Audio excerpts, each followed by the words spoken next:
ایک مجاہد جو اللہ کی راہ میں شہید ہو گیا،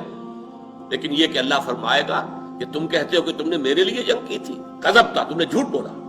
تم نے جنگ اس لیے کی تھی کہ کہا جائے جریون، بھئی بڑا بہادر ہے، کیا کہنے اس کے، تو وہ کہا جا چکا قد قیلا، اب تمہارے لیے یہاں کچھ نہیں، اور فرشتے اودے منہ اس کو گھسیٹ کر جہنم میں جھونک دیں گے۔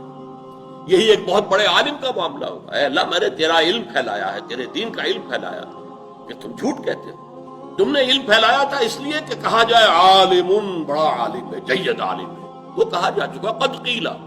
اب یہاں تمہارے لیے کچھ نہیں ہے، اور فرشتے اس کو بھی جہنم کے اندر جھونک دیں گے۔ اسی طرح بڑا سخی انسان ہوگا، وہ کہے گا اللہ میں نے اپنی دولت تیری راہ میں لٹائی، اللہ فرمائے گا کذب تھا، تم جھوٹ کہتے ہو، تم نے تو دولت کی اس لیے لوگوں کو دی تھی کہ کہا جائے سخی، بھائی یہ تو حاتم طائی نکلا، یہ تو بڑا سخی ہے،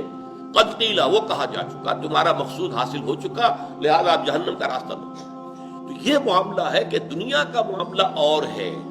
آخرت کا اور ہے، وہاں ایمان فیصلہ کن ہے، اور ایمان کسی میں ہے یا نہیں ہے یہ اللہ کی نگاہوں سے اوجھل نہیں۔ واللہ بکل شیء علیم، اللہ تو ہر چیز کا علم رکھنے والا ہے۔